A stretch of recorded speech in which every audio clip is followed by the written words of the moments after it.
শাহরুখ খানের পিতা ভারত বাগের আগে বর্তমান পাকিস্তানের পেশোয়ারের কিস্সা কাহানি বাজার থেকে দিল্লিতে চলে আসেন। তার মায়ের বাড়ি ছিল পাকিস্তানের রাওয়ালপিন্ডিতে। শাহরুখ খানের শেহনাজ নামে একজন বড় বোন রয়েছে। শাহরুখ খান শৈশবে দিল্লির সেন্ট কলম্বাস স্কুলে পড়েছেন এবং এখানে তিনি ক্রীড়া, নাটক ও পড়াশোনায় কৃতিত্ব অর্জন করেছেন। এখানে তাকে সম্মানজনক সোর্ড অব অনার প্রদান করা হয়। পরে তিনি হান্সরাজ কলেজ থেকে 1985 সাল থেকে 1988 সালে অর্থনীতিতে সম্মানের ডিগ্রি লাভ করেন।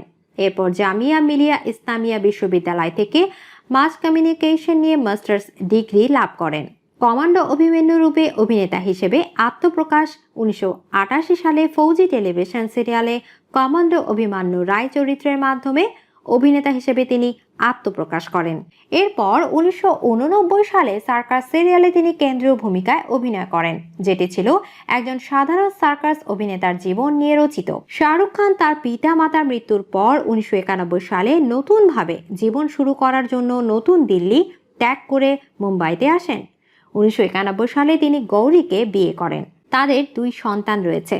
ছেলের নাম আরিয়ান খান, জন্ম 1997 সালে, ও মেয়ে সুহানা খান, জন্ম 2000 সালে। 2012 সালে শাহরুখের তৃতীয় সন্তান আব্রাহাম জন্মগ্রহণ করেন। টিভি সিরিয়াল থেকে চলচ্চিত্র জগতে শাহরুখ খান ফৌজি টিভি সিরিয়ালে অভিনয়ের মাধ্যমে তিনি হেমা মালিনীর চোখে পড়েন।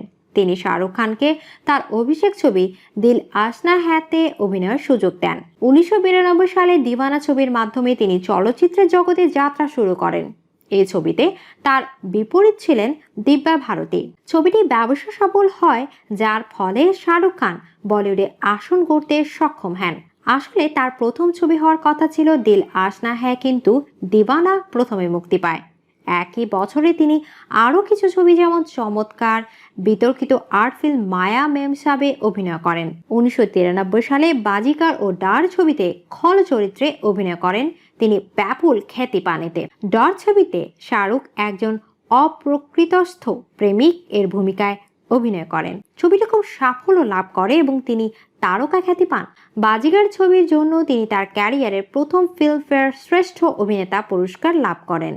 এছাড়া তিনি কাভি হ্যাঁ কাভি না ছবিতে একজন ব্যর্থ যুবক ও প্রেমিকের চরিত্রে অভিনয় করেন, যার কারণে তিনি সমালোচকদের রায়ে শ্রেষ্ঠ অভিনেতা নির্বাচিত হন। 1994 সালে মুক্তি পাওয়া কাভি হ্যাঁ কাভি না ছবিতে অভিনয়ের পারিশ্রমিক হিসেবে মাত্র 25,000 রুপি পেয়েছিলেন শাহরুখ খান। কুন্দন শাহ পরিচালিত চলচ্চিত্রটি মুক্তির প্রথম দিনে মুম্বাইয়ের একটি প্রেক্ষাগৃহের কাউন্টারে বসে টিকিট বিক্রি করেছিলেন শাহরুখ।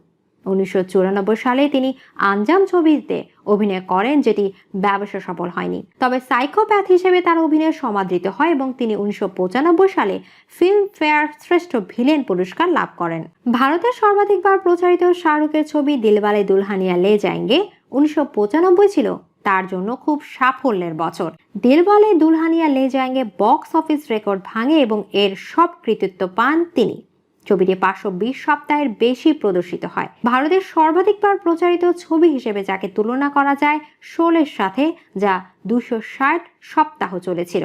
ছবিটি বর্তমানে 12 বছর ধরে প্রদর্শিত হচ্ছে এবং প্রায় 12 বিলিয়ন রুপির চেয়েও বেশি অর্থ আয় করেছে।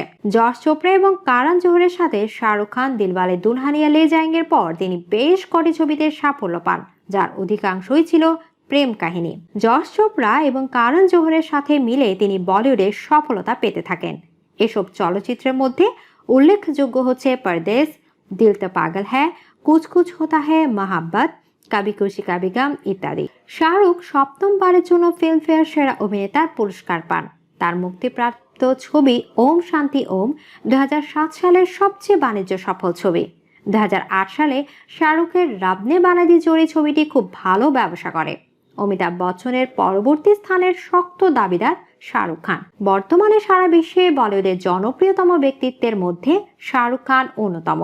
তার অভিনীত হে রাম, দেবদাস এবং পেহলি ভারত থেকে অস্কারে পাঠানো হয়েছিল। শাহরুখ কাজল জুটি বলিউডের অন্যতম সেরা জুটি হিসেবে স্বীকৃত।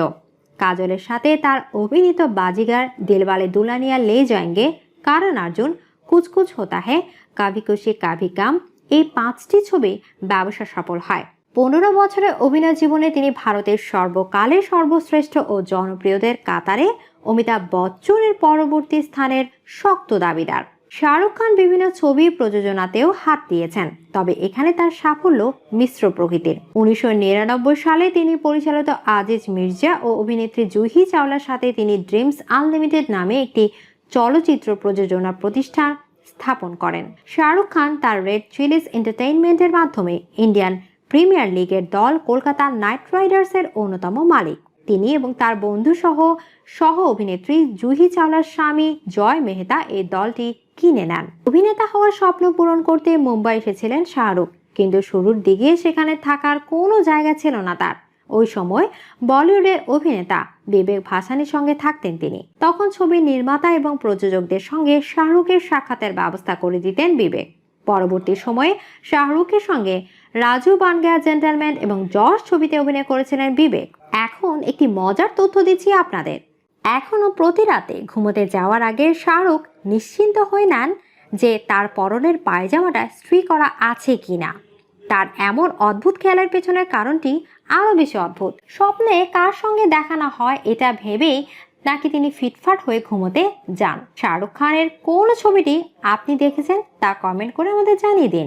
আর এমন তারকাদের জীবনী দেখতে আমাদের চ্যানেলকে সাবস্ক্রাইব করে আমাদের সাথেই থাকুন।